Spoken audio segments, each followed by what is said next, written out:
The moment it all shifted cut through me with a sharpness I never anticipated. Emily and I had always taken pride in being the kind of couple that could weather anything. Partners. Not just in love but in life. At least, that's what I believed. For months, though, there had been a quiet, growing strain between us. Something neither of us spoke of. Something easier to ignore than confront. It's remarkable, really, how two people who once shared everything can begin to drift in silence. Right under the same roof. That evening, I came home late, worn thin from the weight of the day. The house greeted me with its usual rhythm. Dinner gently steaming on the stove, the quiet hum of the television playing in the background, and Emily curled in her favorite chair, lit by the cool glow of her phone screen. It looked like any ordinary night, but there was something off.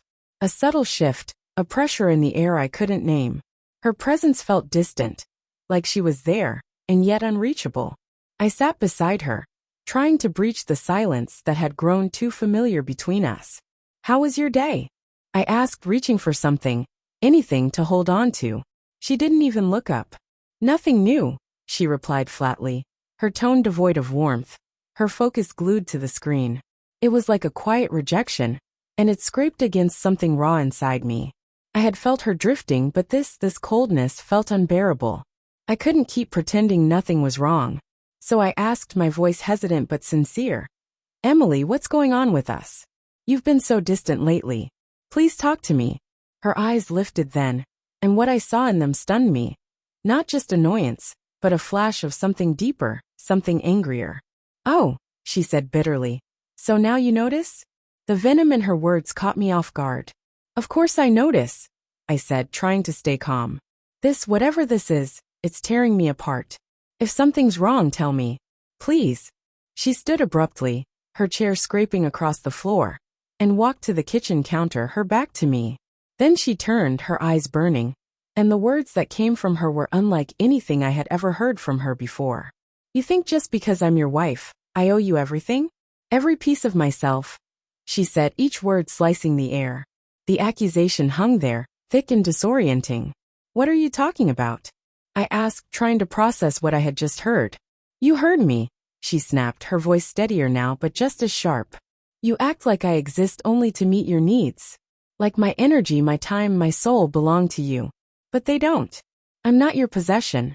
I'm done pretending I am." Her words left me reeling.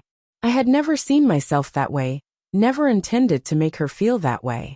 But there was no mistaking the conviction in her voice, the pain that had clearly been simmering for far too long.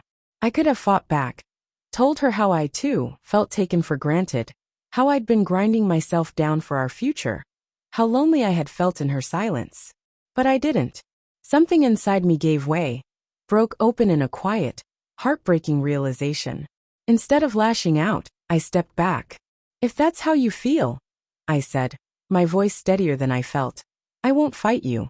She looked stunned by my surrender, unprepared for it. A silence followed that felt heavier than any argument. For days I stayed distant.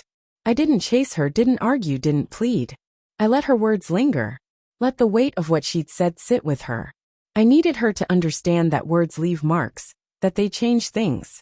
And then one quiet afternoon she reached out. I had just returned from running errands, and she was there, at the kitchen table. Her posture was smaller, somehow softer. The armor she so often wore had fallen away. Her eyes met mine, uncertain but open. "Can we talk?" she asked quietly. I nodded, set my keys down, and sat across from her. The table that had once hosted our quiet breakfasts and midnight confessions now held only silence, and the fragile threads of something not yet lost. "I didn't mean it," she began, her voice trembling.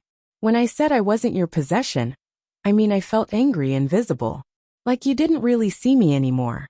Just this role I was playing in your life." I could hear the pain in her voice, and it pierced me. I swallowed the lump forming in my throat. "I never wanted you to feel that way," I told her. "God, Emily, I never meant to make you feel like you were just filling a space. I've been tired too. Disconnected. But I should have seen you, really seen you."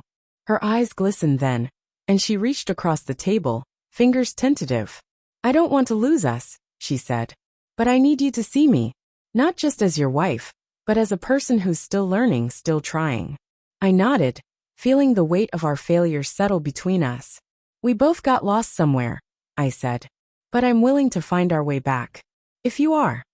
And that was the moment I realized something vital.